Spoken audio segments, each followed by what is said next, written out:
저는 지난 시간에 이어서 마음가짐에 대한 설교를 하겠습니다.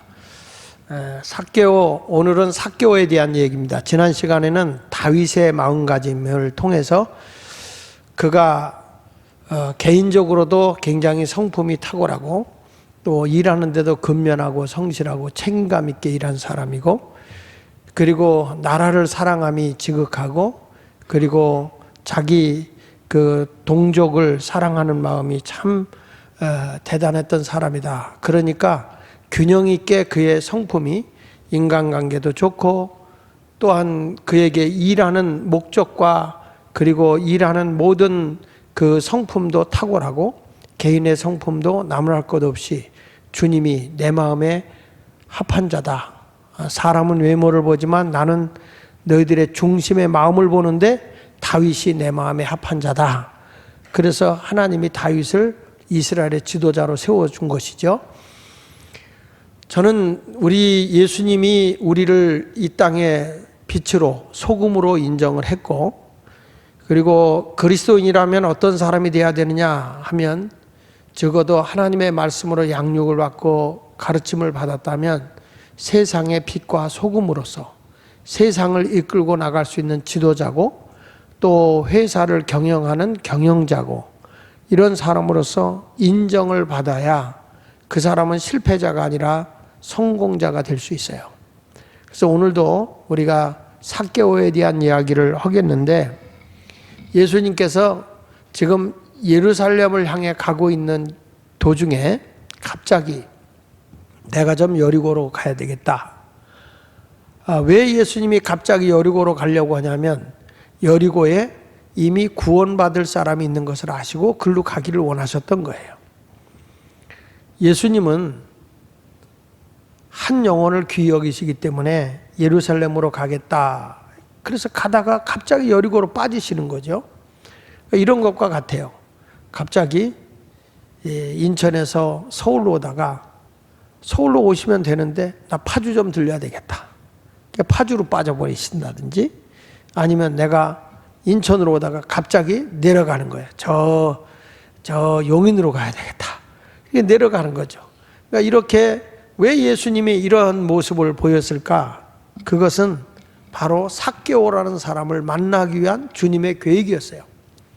삭개오라는 사람은 당시의 세리장이었고 부자였다고 성경은 말하고 있습니다. 이 당시에 로마의 제국의 통치와 다스림을 받고 있는 나라가, 그게 어느 나라냐면은 바로 그 나라가 이 이스라엘 나라란 말이에요. 그러니까 로마의 통치를 받고 있는데 여리고도 마찬가지고요. 이 당시에 이 지역마다 세금을 걷게 될 때에 그 세금을 거둘 세리를 뽑아요. 근데 세리를 뽑는데 어떻게 뽑냐면 입찰을 한다고요. 자, 여리고에서 세금을 얼마 선으로 너희가 걷어서 낼지, 그리고 그거를 입찰해서 써서 내면 액수를 가장 많이 낸 사람을 세리로 임명을 해요. 그러면 그 세리로 임명받은 사람은 그만큼의 그 자기가 입찰한 그 세금의 액수를 미리 다 냅니다.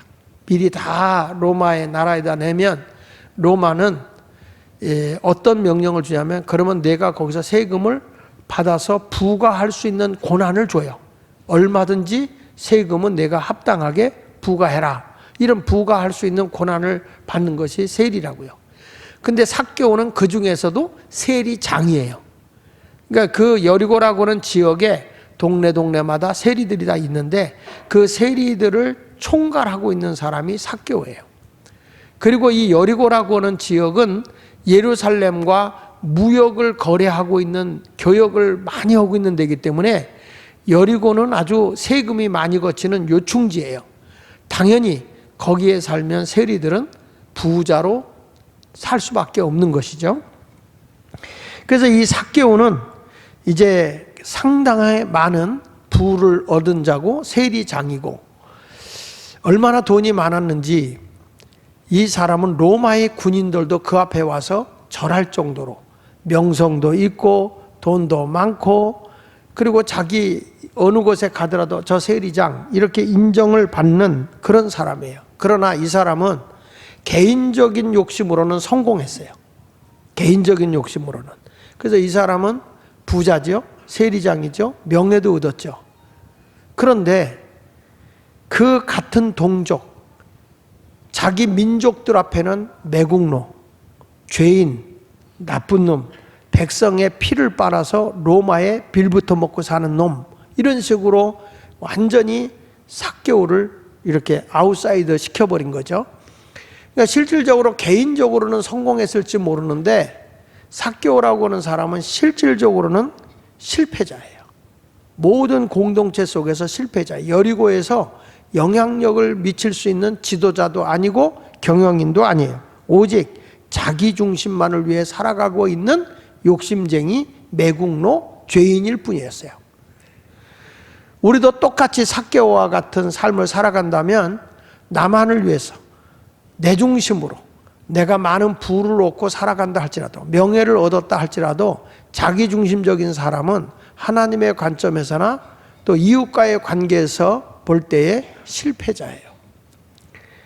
그러던 삭개오가 예수님을 만난 후에는 변화가 일어나거든요. 그래서 오늘 저는 삭개오가 예수 만나기 이전의 실패의 삶, 예수를 만나고 난 뒤에 그의 가치관이 변화되고 인격이 변화되고 사회성이 변화되고 그리고 공동체 관계성이 변화된 그 내용을 살펴봄으로써 예수 만나기 이전의 실패의 삶과 예수 만난 후에 변화된 삶, 이것에 대해서 한번 살펴보면서 은혜를 나누도록 하겠습니다. 첫째로는 예수 만나기 전에 삭개오는 상당한 비인격적인 사람이었다. 남을 헤아릴지 못했다. 이런 거죠. 누가복음 19장 2절에 보면 삭개오라 이름하는 자가 있으니 세리장이요 또한 부자다라고 말씀하고 있어요. 삭개오라는 뜻은 순결하다, 의롭다 이런 뜻입니다. 부모님이 이름을 지어줄 때 너는 이 다음에 순결한 사람으로 바르게 살아라, 의롭게 살아라, 그런 의미로 삭개오라는 이름을 지어준 거죠. 역시 부모님들이 자녀들에게 이름을 지어줄 때 그 의미를 담아서 이런 사람이 되라, 뜻있는 사람 있게 살아라, 그런 의미로 이름을 지어주지 않습니까? 그러니까 저도 아이들을 낳으면 저한테 와서 그래요. 목사님, 우리 애 이름 좀 지어주세요. 그러면은 제가 부모님에게 물어요. 어떤 애로 키우고 싶냐? 이 아이가 어떤 애가 되었으면 좋겠냐? 그러면 그런 부모의 마음이 담겨진 이름을 제가 지어주는 거거든요. 그런 이름을. 그래서 그 이름을 그냥 뭐 내가 장면과 같이 이렇게 지어라, 그게 아니라 부모님의 마음, 부모님의 소원이 담겨져 있는 이름. 그럼 부모님이 항상 이름을 볼 때마다 너는 이런 이름이야, 너는 이런 뜻을 가지고 있어, 이런 것을 말해주고 있는 것이거든요. 근데 삭개오라고 하는 이름도 마찬가지로 너는 순결하라, 그리고 의롭게 살아라, 그런 의미로 부모님이 이름을 지어줬는데 삭개오는 세상을 살아가면서 그 이름값을 못하는, 그저 자기중심적으로 살아가고 그냥 나 하나만 잘 먹고 잘 입고 잘 살면 된다라고 해서 세리장으로서 다른 사람들에게 세금을 많이 걷어서 착취하는 그런 사람의 인생을 살아간 것입니다. 그러니까 삭개오라는 사람은 돈도 많아요, 세력도 있어요, 명예도 있어요. 그러니까 돈 많은 사람 앞에 사람이 많이 붙겠죠. 그러나 자기의 동족들이 볼 때는 뭐라고 얘기한다고 그랬어요? 매국노, 죄인, 이렇게 얘기하고 있는 것입니다. 삭개오는 지금까지 살아오면서 자기 직업이 더 컸어요. 이 사람은 자기 백성보다도 내 직업이 더 소중한 거예요. 여리고에 살고 있는 모든 사람의 공동체보다도 자기는 큰 부자로서 영향력 있는 사람이 되고 싶었던 것입니다. 동족들이 뭐라고 그러든, 나와 관계되어 있는 옆 사람들이 손가락질을 하든 말든 오직 자신의 이권만을 위해서 자신의 욕심만 채우는 그런 사람으로 살아간 거죠. 로마에 충성함으로써 자기 명성과 부를 얻게 된 것에 대해서 그는 매우 행복해했던 것 같아요. 그러나 그는 진정한 지도자가 아니에요. 진정한 경영자가 아니에요. 개인적으로는 성공했을지 모르지만 사회적으로 볼 때, 인간적인 관계성으로 볼 때 이 사람은 파괴자였고 그리고 실패자였어요. 우리가 볼 때는 저 사람 돈 많아, 저 사람 명예도 있어, 이런 걸 가지고 그 사람을 평가할지 모르지만 실질적으로는 자기 백성에게 그는 인정 못 받잖아요. 하나님에게도 인정받지 못하지 않습니까?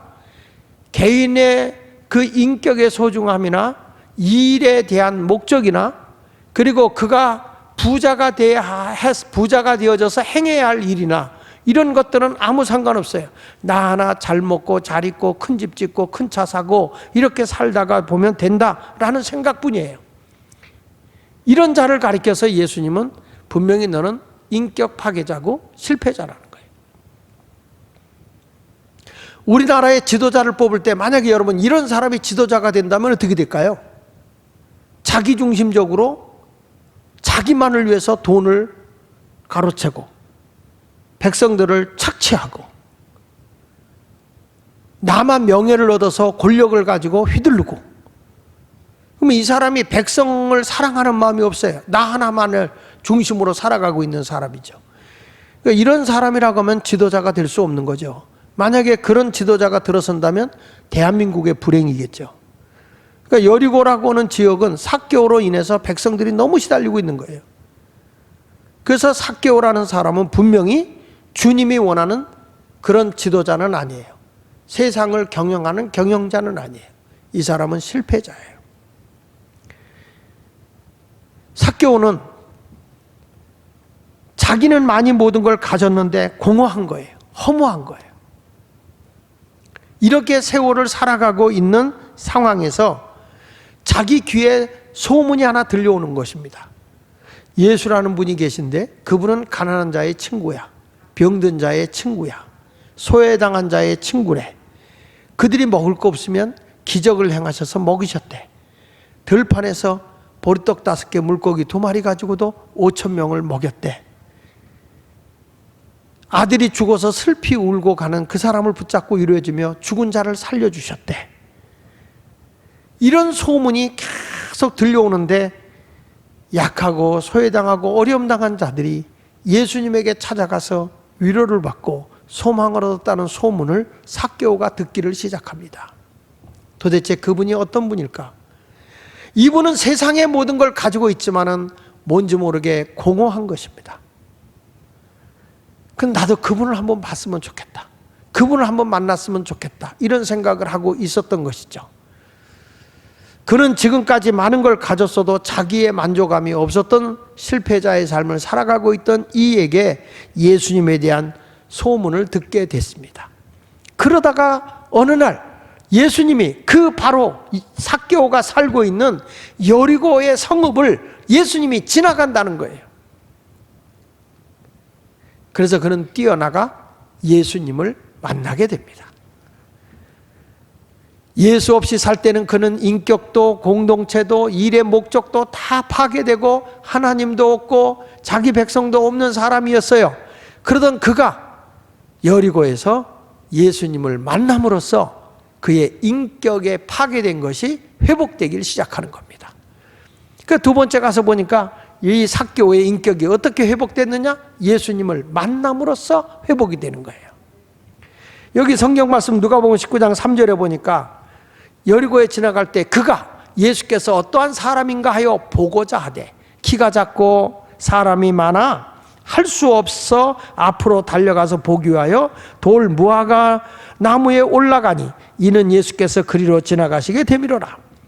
예수께서 그곳에 이르사 쳐다보시고 나무에 올라간 이 삭개오를 쳐다보시고 이르시되 삭개오야 속히 내려오라. 내가 오늘 네 집에 유하여야 하겠다 하시니 급히 내려와 즐거워하며 영접했다. 할렐루야. 예수님을 맞이한 거죠. 예수님을 만난 것입니다. 삭개오는 지금까지의 예수님에 대한 말씀을 많이 들었고 그에게는 예수님을 만나야 되겠다고 하는 그런 마음이 있었던 거죠.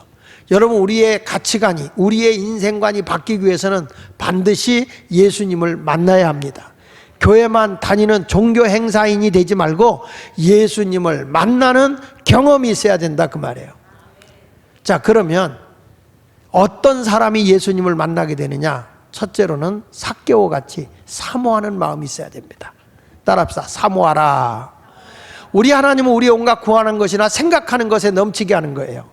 그러니까 삭개오는 내가 예수님 좀 만났으면 좋겠다, 예수님을 보았습니다, 이 사모하는 마음이 있었죠.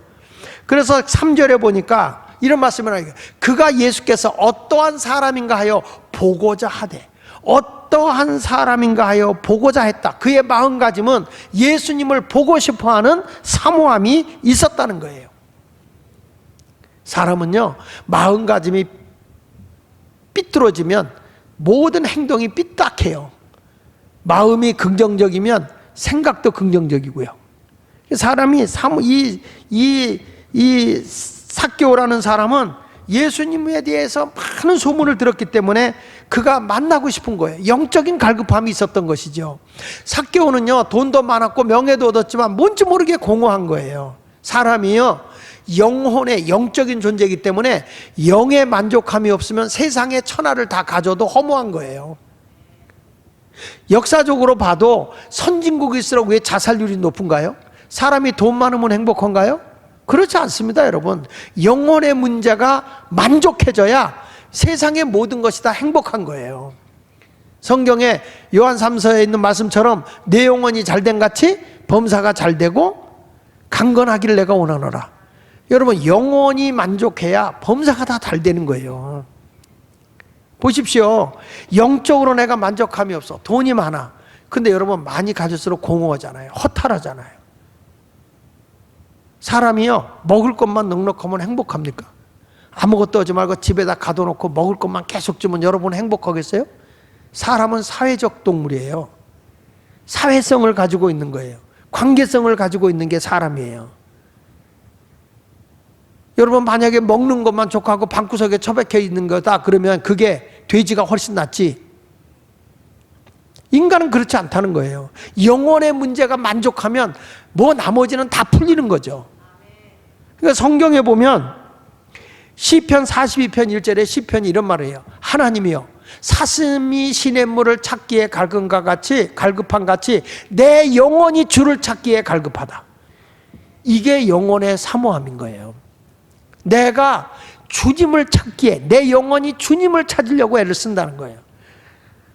2022년도에 여러분이 뭘 사모했냐? 영혼이 만족한 삶을 살아가기 위해서 영을 갈망해야 돼요. 주님을 사모해야 돼요.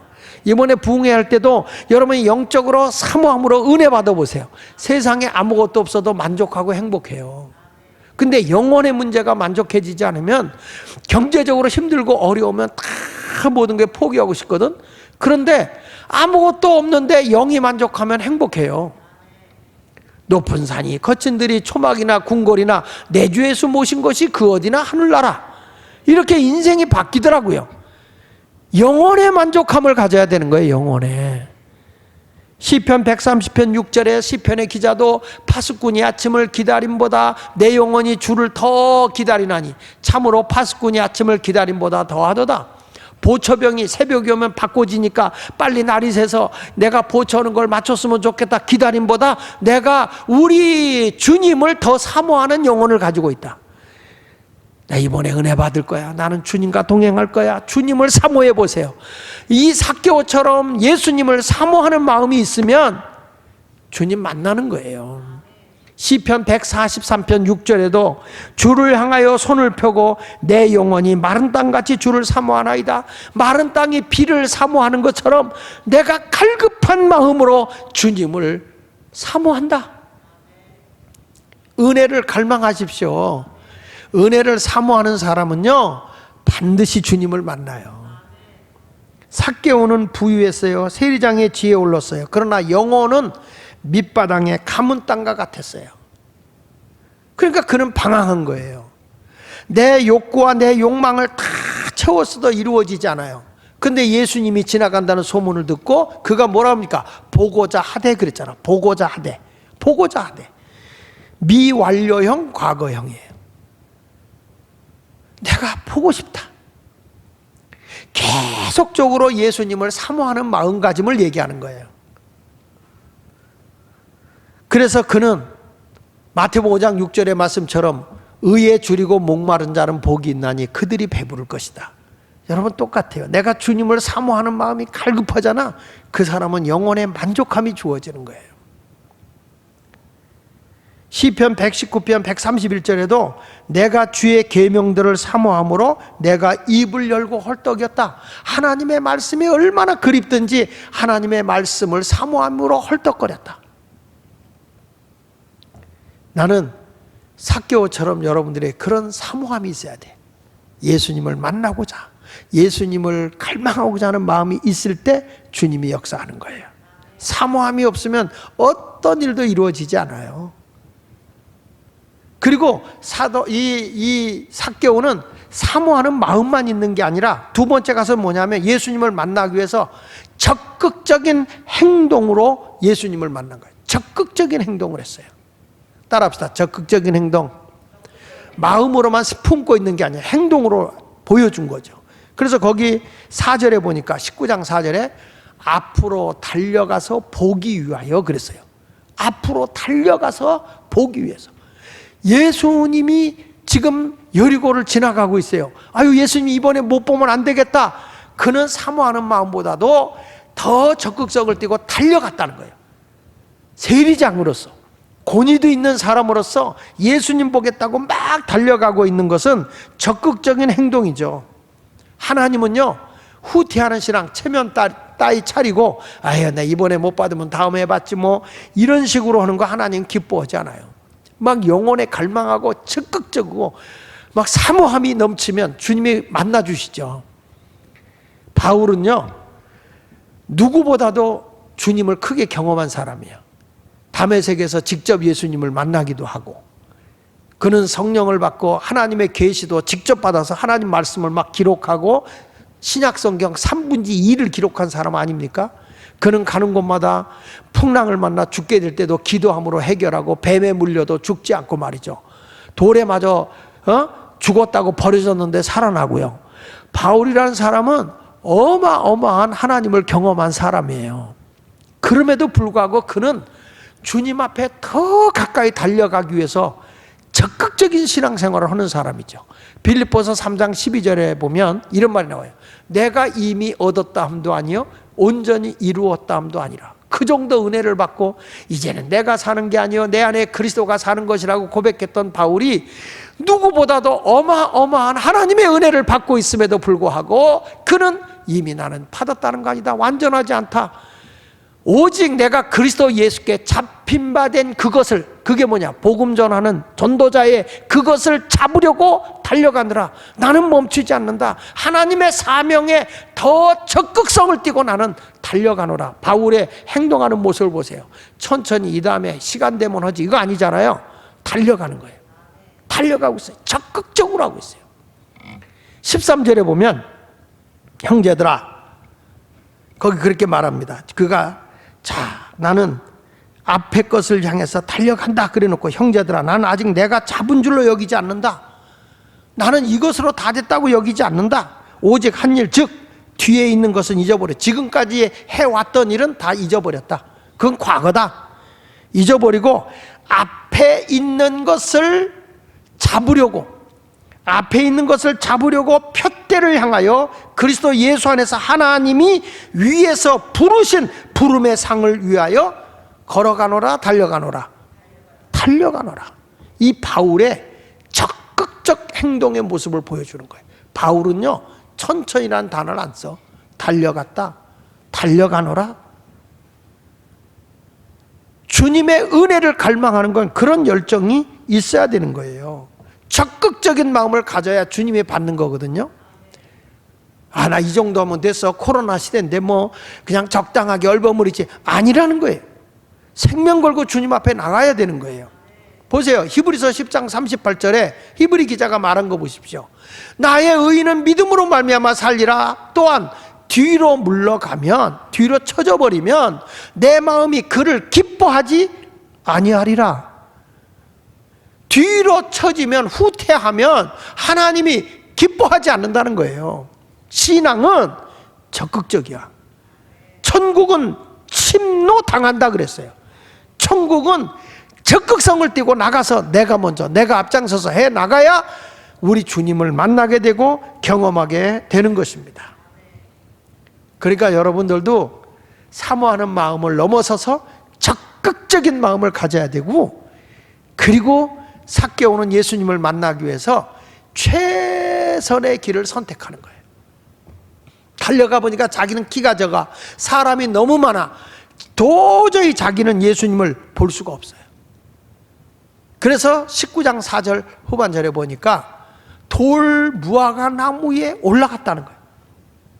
거기까지 달려가 보니까 사람이 너무 많아. 그러니까 아이고 체면도 있는데 그냥 가자, 이게 아니야. 내가 예수님을 꼭 봐야 되겠다. 그래가지고 그 체면 따위 팽개쳐버리고 돌 무화과 나무에 올라간 거죠. 올라가서 예수님을 바라보고 있는 거예요. 그러니까 예수님이 지나가다가 위를 쳐다보고 삭개오를 바라보면서 삭개오야 내려오라, 내가 오늘 너희 집에 유해야 되겠다. 삭개오는 자기가 문제가 딱 부딪히니까 머물러 있는 게 아니에요. 머물러 있는 게 아니고 최선의 방법을 찾는 거야. 어떻게 예수님 만나지? 어떻게 예수님을 볼 수 있지? 뽕나무에 올라가자. 나무에, 돌 감는 나무에 올라가자. 문제를 해결하기 위해서 더 적극적인 최선의 방법을 찾은 게 삭개오입니다. 신앙생활은 그런 거예요. 성경 말씀 이사야 40장 31절에 보십시오. 여호와를 앙망하는 자는, 하나님을 소망하는 자는 그 말이야.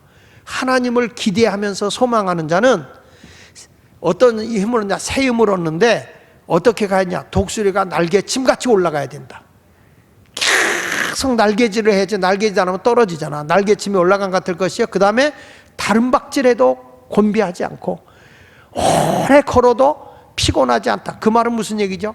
계속적으로 노력하는 거야. 주님을 만나기 위해서 계속적으로 노력하고 또 노력하고 힘쓰고 애쓰는 거예요.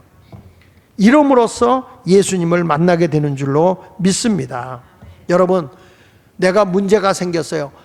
포기해야 되겠다 이런 생각하지 말고, 문제가 있으면 그냥 답이 오기 전까지 기다릴 거 없어. 그냥 일을 저질러 버리는 거예요. 그리고 해결해 가는 거예요. 사람이 경험보다 더 큰 일은 없거든요. 답이 안 나오면 저질러라. 그러면 해결책이 나온다. 아멘도 안 하네. 삭개오는 굉장히 역동적인 거예요. 주님을 만나기 위해서. 그러니까 주님이 그 삭개오를 만나주시고 삭개오에게 이렇게 말합니다. 누가복음 19장 9절로 10절에 보니까 예수께서 이르시되 오늘 구원이 이 집에 이르렀으니 이 사람도 아브라함의 자손이다. 야, 이렇게 예수님을 사모하고 나서 이 구원 받았어. 이 사람이 아브라함의 자손이야. 여러분도 이런 열정적이고 적극적인 믿음 생활하면 구원이 너희 집에 이르렀으며 네가 아브라함의 자손이다. 축복의 조상이다. 복의 통로다. 이렇게 하나님께 인정을 받게 되는 거예요. 삭개오는 예수님을 만나는데 사모했다. 적극적으로 했다. 최선의 방법을 택했다. 그래서 예수님을 만났어요. 만나고 난 뒤에 삭개오는 변화가 일어난 거예요. 세 번째 가서 뭐가 일어났느냐? 가치관이 회복된 거예요. 그동안에는 자기만을 위해서 살던 사람 아닙니까? 그러던 이 사람이 보십시오. 누가복음 19장 5절로 8절부터 보면 예수께서 그것을 쳐다보시고 이르시되 삭개오야 속히 내려오라, 내가 오늘 내 집에 유해하겠다 하시니 급히 내려와 즐거워하며 영접하거늘 뭇사람이 보고 수군거리되 저가 죄인의 집에 유하러 들어갔도다. 그 보세요. 예수님이 딱 그 사람을 만나주니까 뭇사람이, 모든 사람이 그 말이야, 수군거렸다. 그만큼 사회성이 떨어진 거예요. 삭개오는 공동체 속에서 왕따예요. 왕따. 그러니까 이 사람은 돈은 많았는데, 세리장으로서 명성은 얻었는데 완전히 사회적으로는 따돌림 당한 사람이에요. 이것이 뭐죠? 이 사람은 지도자가 아니에요. 경영인이 아닌 거예요. 실패자인 거예요. 그러던 이 사람이 예수님을 만나고 나서 이렇게 말하는 거예요. 삭개오가 서서 주께 여짜오되 주여 보시옵소서, 저 좀 봐주세요 하면서 뭐라냐면 내 소유의 절반을 누구에게 주겠다? 가난한 자들에게 주겠다. 자, 돈밖에 못 보던 사람이에요. 근데 이 사람이 누구를 보게 됐어요? 가난한 사람을 보게 됐어요. 내 재산의 절반을 가난한 사람에게 나눠주겠습니다. 자, 보세요. 이 사람이 돈 버는 일하는 목적이 달라졌어요. 자기 중심에서 이웃을 사랑하는 마음으로 바뀌어진 거예요. 여러분, 이것이 바로 예수 만난 자의 가치관에 변한 거예요. 내 중심이 아니라 이웃 중심이에요. 하나님의 말씀 중심으로 바뀐 거예요. 자기 재산의 절반이면 엄청난 거 아닙니까? 재산의 50%를 가난한 자들에게 주겠사오며, 만일 누구의 것을 속여 빼앗은 일이 있으면 얼마로? 네 갑절이나 갚겠습니다. 저는 이 삭개오를 한번 생각해 봤어요. 이 당시에 자기가 세금을 마음대로 매길 수 있어요. 그래서 세금을 많이 걷어요. 그러면 세금을 매기다가 저놈이 밉보여, 저놈이 재산이 많이 가졌어, 그걸 내가 뺏어야 되겠다. 세금을 왕창 때려버리는 거예요. 세금을 왕창 매기는. 이 사람이 세금을 낼 수가 없어. 그러면 그 집을 압류해서 뺏어버리는 거예요. 이런 짓을 삭개오가 안 했겠어요? 엄청나게 했겠죠. 그런데 예수님을 만나고 난 뒤에 이분이 하는 얘기 좀 보세요. 내가 남의 것을 속여서 빼앗은 일이 있으면 몇 배로? 4배로. 원래 성경에는 갑절로만 갚으면 돼요. 근데 4배로 갚겠대요. 이건 무슨 얘기입니까? 내가 남의 집 한 채를 뺏었으면 4채 갚아주겠다는 거야. 이게 작은 일이라고 생각하면 안 돼요. 내가 평생을 벌어서라도 남의 것 토색한 거, 훔친 거 내가 돌려드리겠습니다. 이 사람은 완전히 달라졌어요. 가치관이 바뀌었어요. 인격이 새로워졌어요. 나밖에 모르던 사람이 남을 헤아리잖아요. 남에게 해를 입힌 것을 내가 보상해 주지 않습니까? 보십시오. 개인의 인격, 그 다음에 일하는 목적이 바뀌었어요. 내가 가난한 자를 위해서, 억울한 사람을 위해서 내가 돈을 벌어야 되겠다. 이 사람은 대인관계가 달라졌고 민족의 공동체가 회복되기 시작하는 거죠. 이웃을 사랑함으로. 물질관이 완전히 바뀌었죠. 여러분, 이렇게 변화된 것이 뭐예요? 이게 세상의 빛이요 소금의 삶인 거예요. 예수를 만났다면 이렇게 바뀌어져야 그 사람이 지도자요, 그 사람이 경영인이 되는 거예요. 이런 지도자를 길러내기 위해서 우리 예수마을교회가 하고 있는 게 뭡니까? 그게 RT바이블이에요. 우리의 사람들에게 인격이 바꿔지고 이웃을 사랑하게 되고 일하는 목적, 업무의 능력을 발휘해서 내가 왜 일을 해? 왜 내가 돈을 벌어야 돼? 그 분명한 목적이 있어요. 자기를 위해서가 아니에요. 이런 신앙을 가지고 살게 되면 이 사람이 나중에 국가의 지도자가 될 수 있고 회사를 경영해도 최고의 경영인이 될 수 있는 거예요. 예수마을교회에서 RT바이블을 이렇게 만들어서 그걸 시행하고 있고 여러분들이 마음가짐 이런 거 하잖아요. 난 지난주에도 우리 애들 오고 그걸 했어요. 마음가짐 이렇게 보면서 오늘 너 어떻게 지냈어? 오늘 그랬더니 한 해는 우리 손녀딸이 나는 오늘 이렇게 행복했어. 웃음 표정을 져요. 그 왜 너는 그랬냐? 그랬더니 얘가 하는 말이 재밌어요. 오늘이 언니 생일이라 언니가 선물 받고 행복하는 걸 보니까 자기가 좋았다. 야, 그런 마음은 예수님이 좋아할까 나빠할까? 예수님 좋아하죠. 자기도 얘기를 해요. 나는 성경도 말하기를 항상 기뻐해라고 했다. 근데 큰애는 삐죽빼죽했어요. 왜 오늘 삐죽빼죽했냐? 그랬더니 자꾸 동생이 발길질하고 자꾸 그래서 자기는 제가 싫었대. 그러냐? 그래서 어떻게 하는 게 좋을까? 그냥 삐죽빼죽 하는 게 좋을까? 예수님은 어떻게 하는 게 좋을까? 그래도 용서하고 사랑하는 마음을 예수님이 좋아하지 않을까? 이런 얘기를 대화를 하는 거예요. 걔가 이제 물어요. 할아버지는 오늘 어땠어? 나는 심각한 걸 찍었어요. 난 요거 이랬다. 왜 할아버지는 심각했어? 니들이 하도 싸워서. 너희들이 하도 둘이 붙어서 싸워서 할아버지 마음이 심각했어. 그랬더니 아니야, 지금은 안 싸워. 할아버지 심각하지 마. 막 이래요. 그러니까 예수님이 원하는 마음은 어떤 거야? 그런 거 얘기한 다음에 기도해주고, 그러니까 애들과 대화가 되는 거예요, 여러분. 마음, 예수님의 마음은 이런 건데 우리는 왜 이럴까? 왜 우리는 불편할까? 왜 우리는 슬플까? 왜 우리는 화를 내고 소리를 지를까? 이건 예수님이 원하는 게 아닌데, 작은 것이지만 우리가 하나하나 이렇게 실천하면서 인간관계, 개인의 인격, 그 다음에 일하는 데 있어서의 일의 능력, 거기서 어떤 성품으로 우리가 살아야 될 것인가, 이 세 가지를 잘 균형 있게 우리가 발전시켜 나간다면 미래에 앞으로 5년이 지나고 10년이 지난다면 우리 교회에서 자라나는 아이들이 국가의 지도자가 되어 있을 것을 저는 확신하고요. 그들이 기업을 한다면 많은 사람에게 유익을 주는 기업가가 되어 있을 거예요. 그러면 그 기업은 성장 안 할 수가 없죠. 최고의 CEO가 될 수 있는 것이죠. 우리는 그것을 위해서 지금 RT 바이블을 하는 것입니다. 성도 여러분, 그냥 형식이다 이렇게 생각하지 말고 삭교가 변화된 것처럼 우리의 모든 삶의 변화가 있어서 세상에 빛과 소금된 자의 삶을 살아가는 예수 말게 성도들이 되시기를 바랍니다. 앞으로 이런 교육을 하고 있다는 것을 다 지역에다 뿌려서 우리 유치부부터 중고 청년들까지도 다 이런 교육을 시키는 우리 예수마을교회가 된다면 많은 사람들에게 도움이 될 거라고 생각을 해요. 그러니까 여러분들도 이 목장에서 또는 마을에서 그리고 가정에서 이런 아름다운 RT 바이블을 꼭 실현하기를 부탁드립니다. 이건 해도 되고 안 돼도 되는 게 아니에요. 미래를 위해서. 한국교회가 그동안에 양적 성장은 강조해 왔는데 진정한 성숙한 예수마을교회의 목회가 뭐냐? 밴드 목회죠. 밴드 목회가 뭡니까? 성화시키는 거예요. 예수님의 성품을 닮아가는 거라고요. 이런 사람들이 가치관의 변화와 그리고 이런 사랑의 공동체를 이루어서 세상을 변화시켜 나가자 하는 것이 그게 바로 우리 예수마을교회 아닙니까?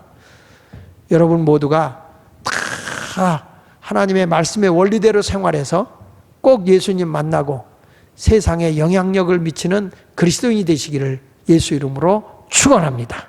기도하겠습니다.